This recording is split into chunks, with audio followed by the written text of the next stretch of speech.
Welcome. I'm Halcyon, and this is the Hug Nation broadcast.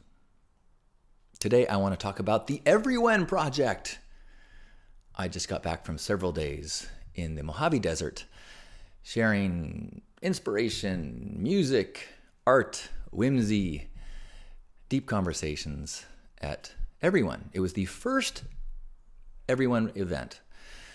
This was a spin-off of a experience that happened at the Renegade Burn of 2020. I was not there, but there was a group of people that gathered and decided that they wanted to create an event that was an alternative to Burning Man. I don't know all the details, all the motivation, and I won't pretend or try to explain it. But initially they wanted to have their event in the Black Rock Desert. Did not get permitting for that, but decided we want to do it anyway. So they did it in the Mojave. I decided to go long time ago, long before I knew that I was going to be going to the Renegade Burn this year. And was not fully enthusiastic about it, but I'm so glad I went. And I'm so glad, I'm so much gratitude for so many people. I'm going to try to touch on some of them as I reflect on what this event was and what it was like for me. It was an intimate event. Initially I think they were planning on 5,000 people. Then, to be a little safer with COVID, they decided to limit it to 1,000. I would guess that there was less than half of that, if that. So there was a very intimate feeling. So the benefits of that is that it feels really family-like. And you start to really see the same people, and you have these multiple experiences and touch points. And so over time, there's no strangers.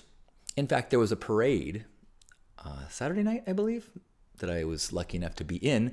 But as the parade of art cars and bicycles and one wheels, and as it went around the city, there was probably as many people in the parade as there were watching the parade.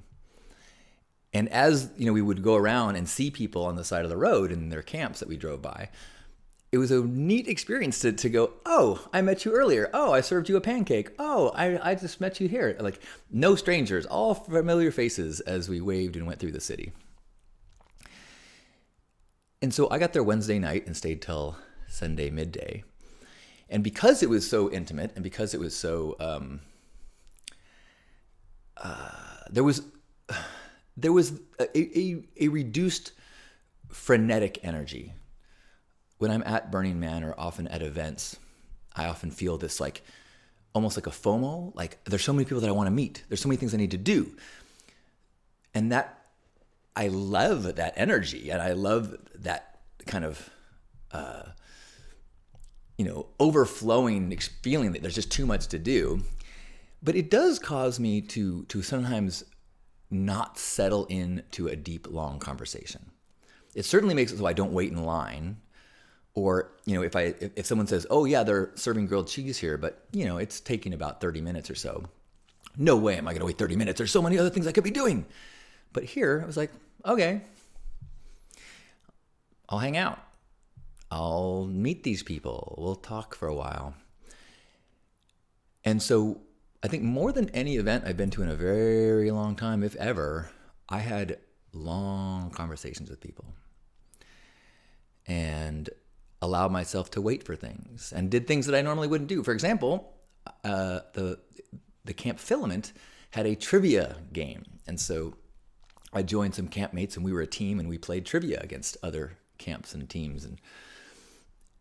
And it was a blast. The person who hosted it and led it, I wish I remembered their name. I would try to find them later to tell them how wonderful and entertaining they were. It was so fun and so funny and so much laughter.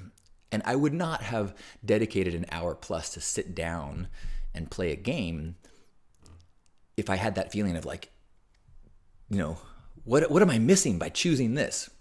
Which, by the way, I'm just started reading a book called 4,000 Weeks that's about time management.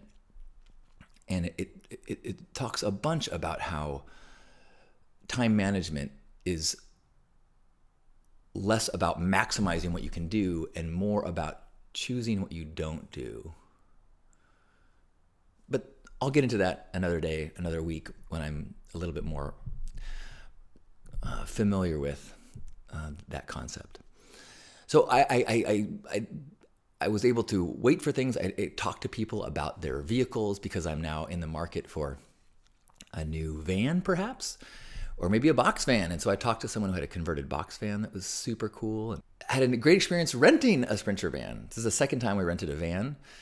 This one was named Falcor because it was white and fun, and try to learn more about what I want out of a van. So I'm super grateful also for everyone who has contributed to my birthday present this year, which was a fund to help me rent some vans to get a sense for what I wanted. So I'm super grateful for everyone who was with me in spirit through the birthday present.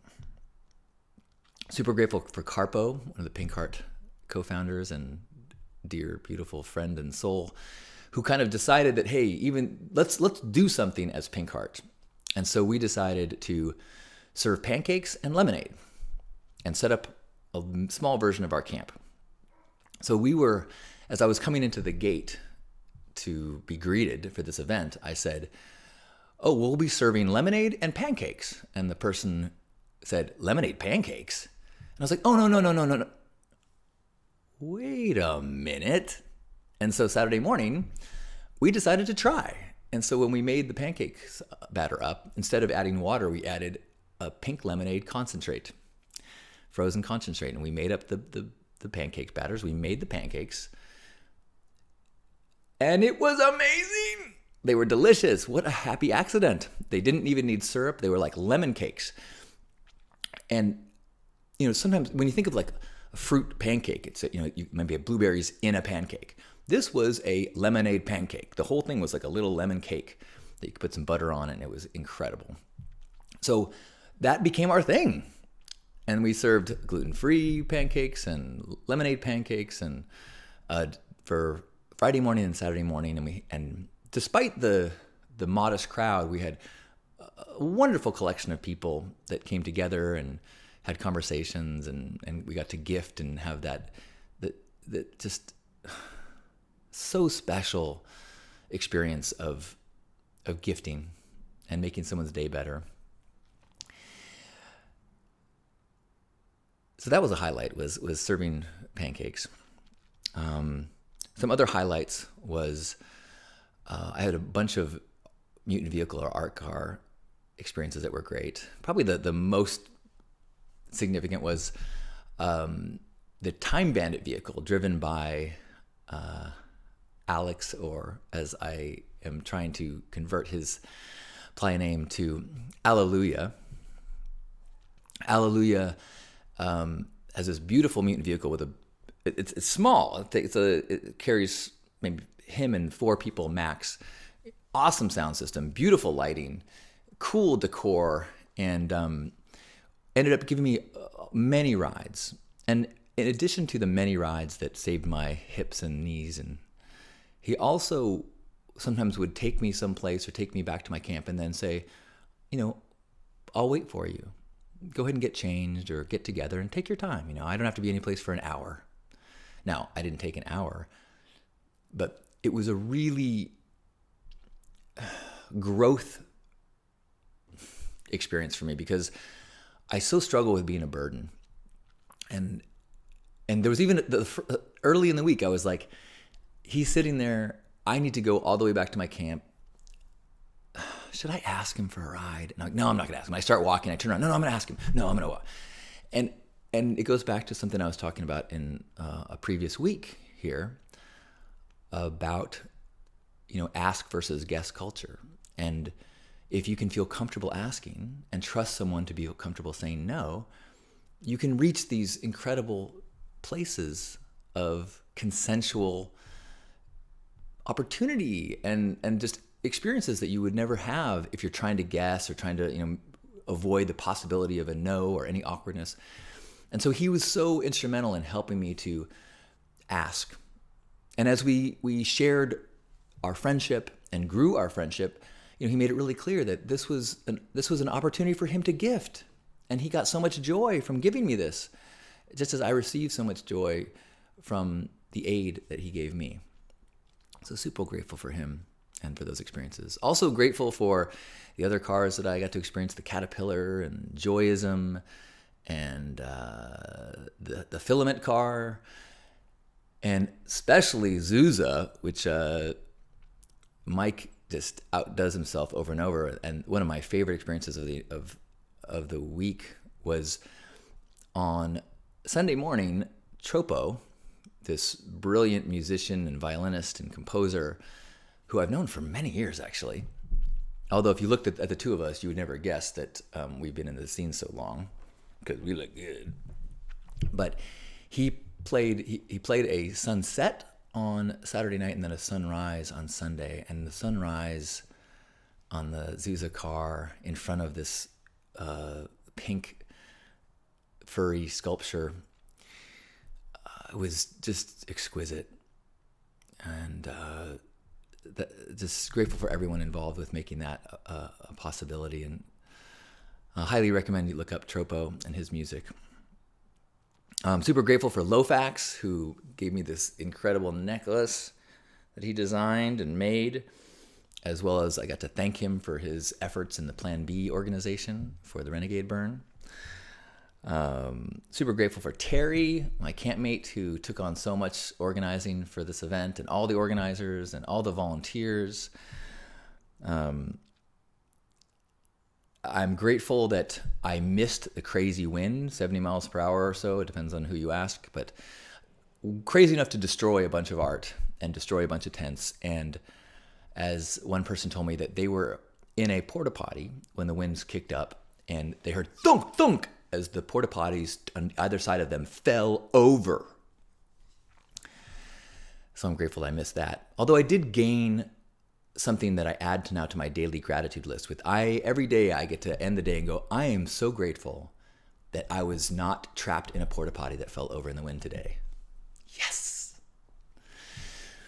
Although what was so cool is when I talked to people who were there on Monday for the wind, most of the people I talked to listed that storm and that experiences along their highlights.